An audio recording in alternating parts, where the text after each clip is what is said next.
안녕하세요. 자연스러운 아름다움을 추구하는 비앤영 김윤상 원장입니다. 오늘은 이마거상에 대해서 환자분들이 궁금해하시는 점들에 대해서 질문과 답변 형식으로 진행해 보고자 합니다.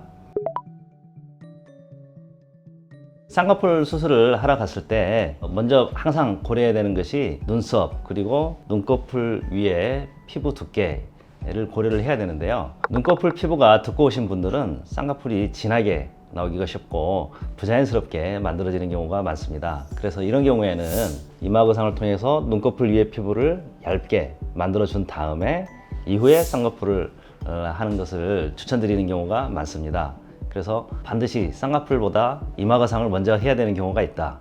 이런 점을 아셨으면 좋겠고요. 두 번째는 기존에 쌍꺼풀이 있는데 이 쌍꺼풀 라인을 좀 키우고 싶을 때, 이때 이마거상을 통해서도 쌍꺼풀 라인을 키울 수가 있기 때문에 쌍꺼풀이 커짐과 동시에 전체적인 이미지가 또 밝아지는 효과가 있어서 쌍꺼풀 라인을 키울 때 또 이마거상을 고려하시는 것이 좋고, 기존에 쌍꺼풀을 이미 수술하신 분이라면 작게 만든 이유가 있을 거거든요. 처음에 말씀드렸던 것처럼 소세지 눈이나 지나치게 어색한 쌍꺼풀이 되기 쉬운 눈이기 때문에 처음에 작게 만들었을 거기 때문에 이런 경우에는 반드시 이마거상을 고려해 보시는 것이 좋다, 이렇게 말씀드릴 수가 있겠습니다.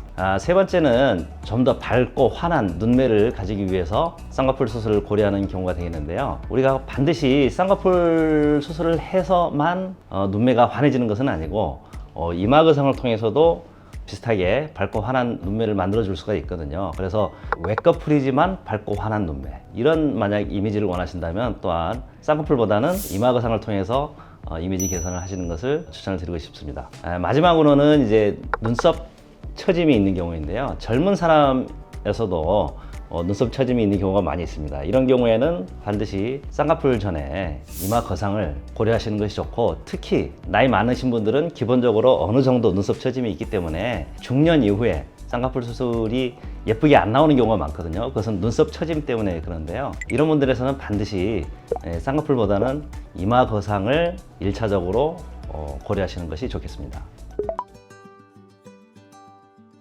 네, 이마거상 수술은 재수술이 가능하고요. 수술 직후에 눈썹이 떨어지는 경우도 있는데 이때는 바로 재수술이 가능하고, 몇 달 후에 점점 이렇게 처지는 경우도 있고, 이런 경우에도 재수술이 가능하고, 또는 10년 후에 이제 수술은 잘 됐지만 나이가 들면 따라서 조금 처지는 경우, 이런 경우에도 재수술이 또 가능하겠습니다.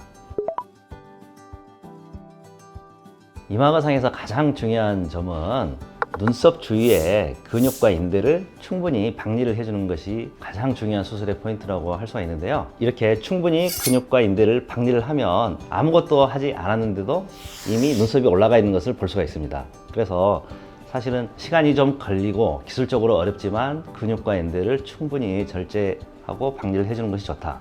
이것이 이제 가장 중요한 수술의 포인트가 되겠는데, 숙련되지 않은 의사들 같은 경우에는 이제 박리를 충분하게 하지 않고 그냥 억지로 당겨서 고정만 강하게 해놓는 경우가 있거든요. 그래서 이런 경우에는 일시적으로 올라가 보이지만 결국 시간이 지나면서 고정이 풀리면서 재발이 되게 되는 그런 원인이 바로 박리가 충분하지 않아서 그렇다 할 수가 있겠습니다. 그래서 박리가 충분하게 되면 고정을 강하게 하지 않아도 된다. 이것이 중요한 포인트라고 할 수가 있겠습니다.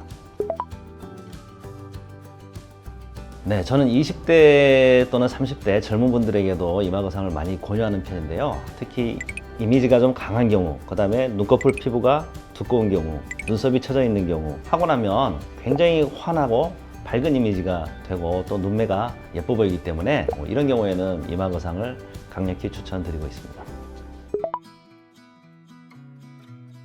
네, 이마거상을 하게 되면 기본적으로 눈꼬리가 약간 올라가게 되는데, 대부분의 환자들에 있어서는 눈꼬리가 살짝 올라가는 것이 더 젊은 이미지를 주게 되기 때문에 좋은 효과라고 할 수가 있는데, 어떤 분들은 이제 눈꼬리가 너무 많이 올라가 있는 경우가 있거든요. 그런 분들을 더 올라가게 하면 안 되기 때문에 이런 경우에는 다소 조절을 해서 눈꼬리 조금 박리를 좀 덜 하고 눈썹 안쪽을 좀 더 박리를 해서 너무 이미지가 강해지지 않게 그렇게 변화를 주는 경우도 있겠습니다.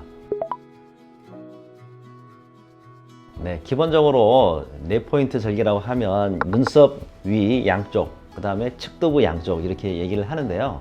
저는 5군데 절개를 하고 있는데 그것은 이제 이마 가운데 절개를 한 군데 더 하는 것입니다.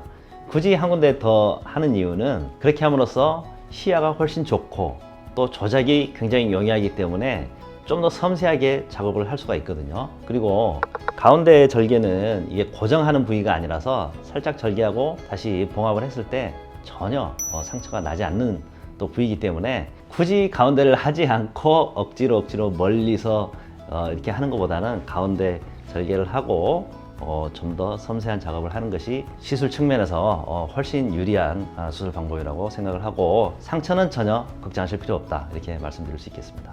네, 오늘은 이마 거상에 대해서 환자분들이 많이 궁금해하시는 점들에 대해서 질문과 답변 시간을 가져보았습니다. 더 궁금하신 점들이 또 많이 있을 텐데요. 그런 부분들은 댓글에 질문해 주시거나 아니면 병원에 방문하셔서 상담을 받아보시는 것이 좋을 것 같습니다. 네, 이상 비앤양 김인상 원장이었습니다. 감사합니다.